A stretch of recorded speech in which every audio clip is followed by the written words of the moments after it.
ফজরের নামাজ কাজা হয়ে গেলে আপনি কখন আদায় করবেন? এটা কি যখন টের পাবেন তখনই পড়বেন, নাকি জোহরের সময় পড়বেন, নাকি পরের দিন ফজরের নামাজের সময় আপনাকে পড়তে হবে? এবং যদি আপনি কাজা আদায় করেন তাহলে তখন সুন্নত সহ পড়বেন, নাকি সুন্নত বাদে শুধু ফরজ নামাজ পড়বেন? এই প্রশ্নটা আমাদেরকে সবচাইতে বেশি করা হয়। আমরা জানি পবিত্র কোরআন সূরা নিসার 103 নম্বর আয়াতের শেষের অংশে আল্লাহ পাক বলছেন, ইন্নাস সালাতা কানাত আলাল মুমিনিনা কিতাবাম মাওকুতা।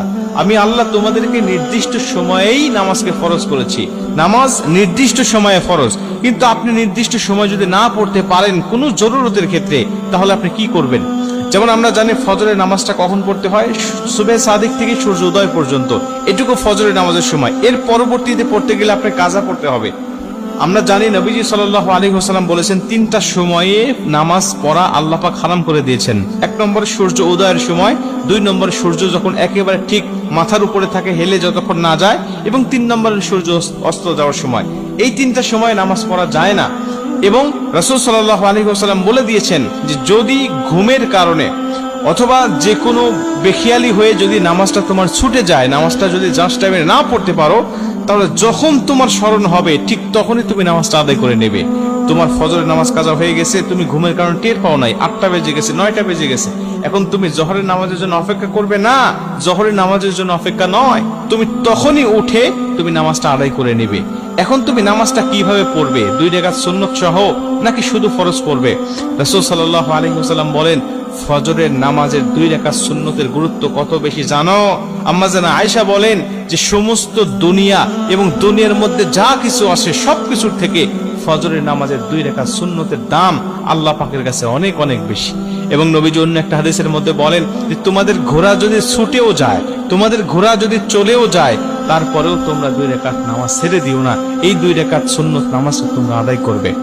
এই হাদিস থেকে বোঝা যায় ফজরের নামাজের গুরুত্ব অনেক অনেক বেশি। এবং আমরা এটাও জানি যে ফজরের আগে এমন হলো যে আমি জামাতে নামাজ পড়ছি, কিন্তু এখন দেখা যাচ্ছে আমি সুন্নত পড়তে পারতেছি না, বা সুন্নত পড়লে জামাত পাবো না, তখন আপনি কি করবেন? তখন আপনি ফজরের নামাজটা আদায় করবেন, কিন্তু সুন্নতটা কিন্তু পরবর্তীতে আপনি পড়তে পারবেন না, বা আপনার জন্য মাফ হয়ে যায় নাই। আপনি সূর্য উদয়ের পরে যখন হলুদ আভাটা কেটে যাবে, আপনি তখন কিন্তু সুন্নত 2 রাকাত আপনাকে আদায় করতে হবে। তার মানে এটার গুরুত্ব অনেক বেশি। এই হাদিসগুলো থেকে আমরা বুঝতে পারি যে আমি যখন কাজা পরবর্তীতে নামাজ আদায় করব ঘুম থেকে ওঠার পরে, 8টা হোক বা 9টা হোক, তখন কিন্তু আমাকে 2 রাকাত সুন্নত সহই নামাজটা আদায় করতে হবে, শুধু 2 রাকাত করলে হবে না।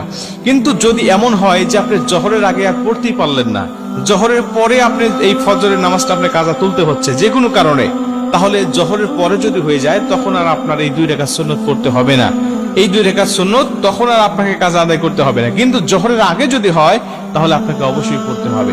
প্রিয় ভাইরা আমার, এটা কিন্তু জরুরতের ক্ষেত্রে 2-1 দিন হতে পারে এমন, কিন্তু কন্টিনিউ কিন্তু করা যাবে না। এমন হতে হবে না যে প্রতিদিন আপনার ফজরের নামাজটা কাজা হয়ে যায়, প্রতিদিন রেগুলার আপনি 8টা-9টার সময় ওঠেন, তাইলে কিন্তু আল্লাহ আপনার উপর নারাজ হয়ে যাবে, রাগান্বিত হয়ে যাবে।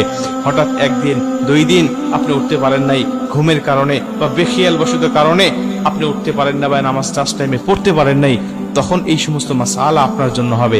কিন্তু রেগুলার যদি আপনি নামাজ কাজা করেন, তাইলে কিন্তু আল্লাহ আপনার উপর নারাজ হয়ে যাবে।